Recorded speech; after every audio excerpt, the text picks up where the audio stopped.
Hola muchachos, hoy vamos a hablar de conjuntos y cómo se construyen. Entonces, ¿cómo se construye un conjunto? Un conjunto debe tener un elemento muy importante que es el conjunto universal. El conjunto universal lo vamos a denotar con la letra R, una R mayúscula.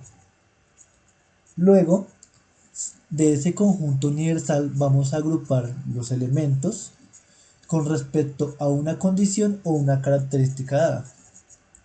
Ejemplo, vamos a tomar el conjunto universal como el conjunto de los animales salvajes. Nótese que el conjunto universal lo estoy representando entre llaves. Y la clasificación que le voy a dar al conjunto dentro del universal va a ser el conjunto que está constituido por los felinos. Entonces, vamos a representar el conjunto A entre llaves diciendo que es el conjunto de los felinos. Esta manera de mostrar el conjunto se llama por comprensión, debido a que estamos hablando de la característica del conjunto. Y aquí hay otra manera de mostrar el conjunto, donde vamos a enlistar cada uno de los elementos del conjunto. Es decir, los felinos que están dentro de los animales salvajes son el tigre, el león, la pantera, el leopardo, el lince, el jaguar, el puma, entre otros. Esta manera de mostrar el conjunto se va a llamar por extensión. Listo. Ahora vamos a ver la importancia del conjunto universal. ¿Qué pasa si cambiamos el conjunto universal? Digamos que el conjunto universal ahora va a ser el conjunto de los animales domésticos. Y mantengamos la misma condición de que el conjunto va a ser constituido por los felinos. Por lo tanto, vamos a mostrar el conjunto de los felinos por comprensión y ahora mostrando el conjunto de los felinos por extensión, resulta que nos da el gato. Por el momento no hay otro felino que sea doméstico. Entonces, notemos la diferencia. Si el conjunto universal es el de los animales salvajes, pues nos va a resultar este conjunto enlistado de distintos animales salvajes que son felinos. Pero si el conjunto universal va a ser el de los animales domésticos, pues por el momento solo va a haber uno.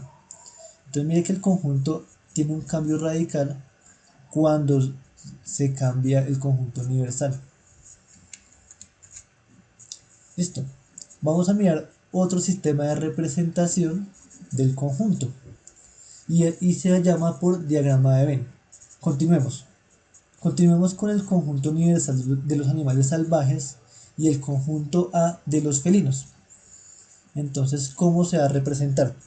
Bueno, vamos a representar los animales salvajes dentro de un rectángulo y vamos a clasificar y a reunir todos los que son felinos dentro de un área circular, ¿sí? Como se muestra en la imagen. Tenga en cuenta que no necesariamente tiene que estar la imagen de los animales, sino que también puede estar sus nombres. Es decir, en vez de la imagen de la cebra podemos colocar el nombre cebra. O podemos escribir cebra, podemos escribir elefante, jirafa. Entonces no necesariamente tiene que estar el dibujo o la imagen del elemento del conjunto. Ya en conclusión podemos determinar un conjunto de dos maneras, por comprensión y por extensión.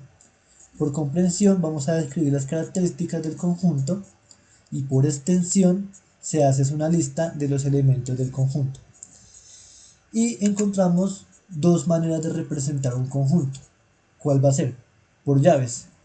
Entonces, entre las llaves se escriben los elementos del conjunto, ya sea por extensión o por comprensión. Entre llaves se va a escribir los elementos. Y por diagrama de Venn. Entonces, dentro de un rectángulo se van a incluir los elementos del conjunto universal y dentro de ese rectángulo se hace un área circular donde se van a incluir los elementos del conjunto definido. Bueno, hagamos más ejemplos. Tomemos ahora el conjunto de los números desde el 1 hasta el 24. y el conjunto que vamos a determinar va a ser los divisores de 24. Así que ¿cómo quedaría el conjunto por extensión? Pues los divisores de 24 recordemos que serían 1 por 24 me da 24. 2 por 12 me da 24. 3 por 8 recordemos que también da 24. Y 4 por 6 me da 24. Y así construyo el conjunto de los divisores de 24 que están desde el 1 hasta el 24. Ahora vamos a hacer el diagrama de Venn de este conjunto. Entonces tenemos los números enlistados del 1 hasta el 24 y en un área circular están los números que son divisores de 24, como se muestra en la imagen.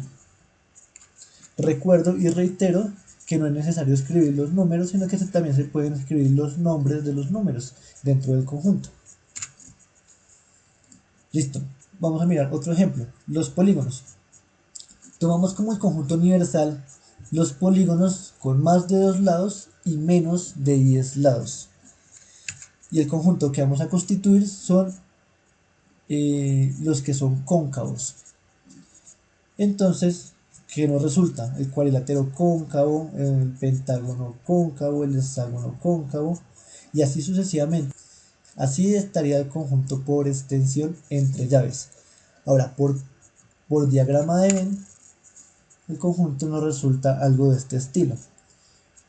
El conjunto universal están los polígonos que tienen más de 2 lados y menos de 10 lados, y en el conjunto A, que es el que nosotros definimos, están los que son cóncavos, que cumplen la condición del conjunto universal, que son polígonos entre 2 y 10 lados. ¿Listo? Pero ahora hagamos el mismo ejercicio anterior.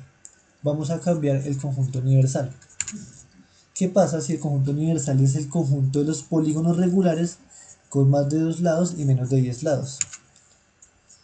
Y A lo mantenemos diciendo que A son los polígonos cóncavos. Pues si recuerdan la tarea que les había dejado, ¿será que hay polígonos regulares que son cóncavos? Pues la respuesta es no. Por tanto, el conjunto A sería el conjunto vacío.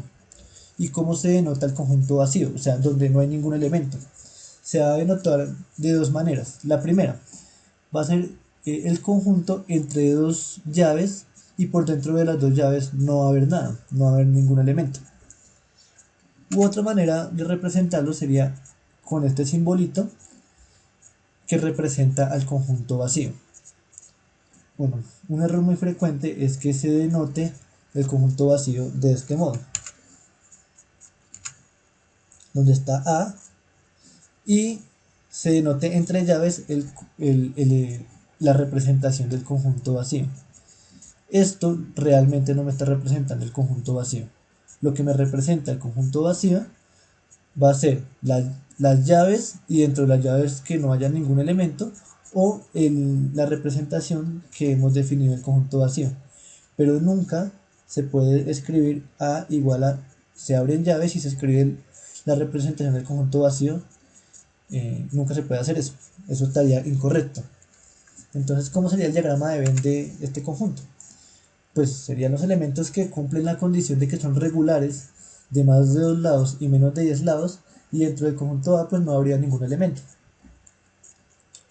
Bueno, pues ahora les voy a dejar un ejercicio para la casa. Vamos a tomar el conjunto universal como el conjunto de las plantas medicinales. Recuerden que esto ya se ha consultado en las tareas del PPI. Bueno, vamos a tomar los elementos, vamos a tomar las plantas hierbabuena, sábila, manzanilla, canéndula, romero, ruda, toronjil y sauco.